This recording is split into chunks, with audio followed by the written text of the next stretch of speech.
Nous venons de l'entendre dans l'Évangile, ce sont même les premiers mots. La foule se pressait pour écouter la parole de Dieu. Eh bien, je crois qu'on peut dire la même chose de nous ce matin. La foule, jusqu'au dernier rang de la nef, jusque dans les transepts, la foule se presse pour écouter la parole de Dieu. C'est ce qui vient de se passer à travers les lectures. Les 3 lectures, les 4 lectures qui se trouvent sur votre feuille, la lecture du prophète Isaïe, la lettre de saint Paul apôtre aux Corinthiens, cet évangile de saint Luc, et je n'oublie pas le psaume qui a été chanté. Le psaume fait partie aussi de la Bible, c'est aussi parole de Dieu pour nous. La foule se presse pour écouter la parole de Dieu. Je vous invite à retenir ce matin 2 mots. Je pense que ça ne va pas être compliqué ce midi si les parents ou si en famille vous échangez autour de l'homélie. Il y a 2 mots à retenir. Le mot Seigneur et le mot apôtre. Parce que ces 2 mots reviennent dans chaque lecture, ou presque. Je reviens sur la première lecture, le prophète Isaïe.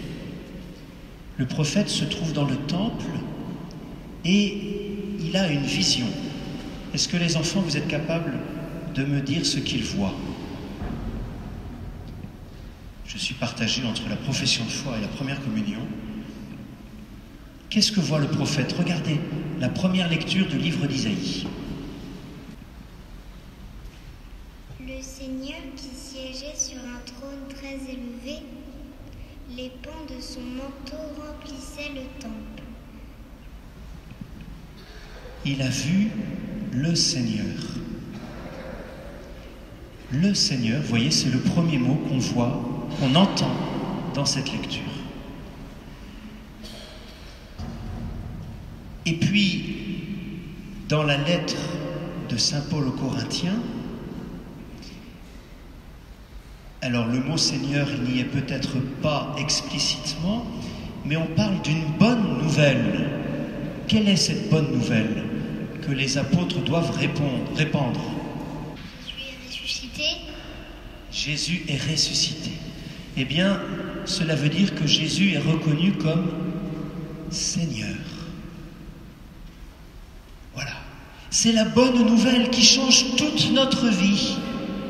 Si Jésus est ressuscité, cela veut dire que la mort, malgré l'apparence, que la mort n'est plus une impasse. En tous les cas, elle ne l'est pas pour Jésus. Et si Jésus est ressuscité, cela peut devenir une espérance pour nous. Seigneur. Et puis dans l'Évangile, Jésus enseigne au bord de la mer, et puis après il monte dans la barque, et puis quand il a fini son enseignement, il dit aux pêcheurs, jetez les filets. Il ramasse beaucoup de poissons, et qu'est-ce que lui dit Pierre alors? Qu'ils avaient pêché toute la nuit sans en prendre un seul. Oui, mais après avoir ramassé plein de poissons, qu'est-ce qu'il lui dit? Parce que justement, il n'avait attrapé aucun poisson dans la nuit, mais une fois qu'il remonte les filets de la mer, tu as trouvé? Éloigne-toi de moi, Seigneur, car je suis, éloigne-toi de moi, Seigneur, car je suis un homme pécheur. Voilà, Seigneur, éloigne-toi de moi, Seigneur. Vous le voyez, les hommes, dans ces paroles de Dieu, sont devant le Seigneur. Et cela peut les effrayer dans un premier temps. Au moins Isaïe est effrayé. Et puis après, il se découvre en relation avec le Seigneur. Eh bien, ce matin, chers amis, nous sommes devant le Seigneur. D'ailleurs, nous l'avons chanté. Je te chante en présence des anges. Ça a été notre refrain de psaume. Nous nous adressions au Seigneur, nous aussi. Et nous ne le voyons pas, mais il est là, au milieu de nous. Quand 2 ou 3 sont réunis en mon nom, je suis là, au milieu d'eux. Le Seigneur, dans l'Ancien Testament, fait peur aux croyants, parce qu'il se révèle dans sa magnificence, dans sa grandeur. Il est entouré d'anges, il est entouré d'encens, de fumée et de plein de phénomènes extraordinaires. Depuis que Jésus est au milieu de nous, sa présence est plus discrète. Mais nous, les croyants, si nous nous retrouvons chaque dimanche, c'est pour le retrouver. C'est pour être avec lui, notre Seigneur. Et le deuxième mot que je vous invitais à retenir, vous vous souvenez? Seigneur et apôtre. Voilà, apôtre. Je vois que vous avez bien retenu. Alors c'est un mot qu'on n'utilise pas dans le langage courant, apôtre. Je ne pense pas qu'à l'école vous utilisez ce mot. Peut-être au caté, apôtre. C'est un mot grec qui veut dire envoyé. Les apôtres, ce sont les envoyés du Seigneur. Alors, je vous ai dit qu'ils étaient presque dans chaque lecture. Est-ce que nous trouvons ce mot apôtre dans la première lecture? Pas exactement. Mais regardez les derniers mots de la lecture. C'est difficile de s'y retrouver dans la page. Envoie-moi. Envoie-moi. Voilà. Isaïe a eu peur parce qu'il est un homme pécheur. Et malgré ça, il dit au Seigneur, me voici, envoie-moi. Fais de moi un apôtre pour porter la bonne nouvelle à ceux qui ne la connaissent pas. On peut se demander ce qui s'est passé entre sa peur et cet envoi. Et dans l'Évangile,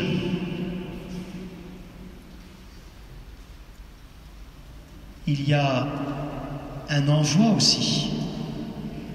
Pierre reconnaît que Jésus est Seigneur. Est-ce que Jésus l'envoie? Est-ce que Jésus lui donne une mission à Pierre? Regardez dans le texte de l'Évangile. Simon-Pierre tomba aux genoux de Jésus en disant « Éloigne-toi de moi, Seigneur, car je suis un homme pécheur. » Et quelques lignes plus loin, Jésus dit à Simon, qu'est-ce qu'il lui dit? Désormais, ce sont des hommes que tu prendras. Voilà, il lui donne une mission. Désormais, ce sont des hommes que tu prendras. Va, je t'envoie pour être pêcheur d'hommes. C'est une drôle d'expression, ça, pêcheur d'hommes. Pêcheur de poissons, on sait ce que ça veut dire, mais pêcheur d'hommes, il faut une petite explication. On voit bien le geste. Il s'agit de ramasser. Il s'agit de retirer de la mer. Je ne sais pas si vous vous souvenez, les enfants, mais je vous ai dit à un moment ou à un autre ce que la mer symbolisait pour les Juifs. Qu'est-ce qu'elle symbolise pour les Juifs, la mer? Vous vous souvenez? La mer, non? Elle symbolise le lieu où habitent les forces du mal. Et alors vous comprenez que retirer les hommes de la mer, c'est les délivrer, c'est les sauver de la mort et du mal. Pêcheur d'hommes, va Pierre, je t'envoie pour retirer les hommes du mal, les sauver de la mort. Tu seras pêcheur d'hommes. Et dans la deuxième lecture, il y a aussi ce mot apôtre, avec Paul qui dit « Je ne suis pas digne d'être appelé apôtre. Je le suis par la grâce de Dieu. Cette grâce qui en moi n'a pas été stérile. Eh bien voilà, Seigneur, apôtre, ce matin, nous sommes devant le Seigneur. C'est ce que symbolise l'autel. Nous sommes devant le Seigneur et c'est la raison pour laquelle j'encense l'autel. Le Seigneur est là, présent, au milieu de nous. Il est un roc pour nous. Nous pouvons nous appuyer dessus. Et peut-être que nous serions tentés, comme Isaïe ou comme Pierre, de dire « Seigneur, je ne suis pas digne de toi, je suis un homme pécheur. »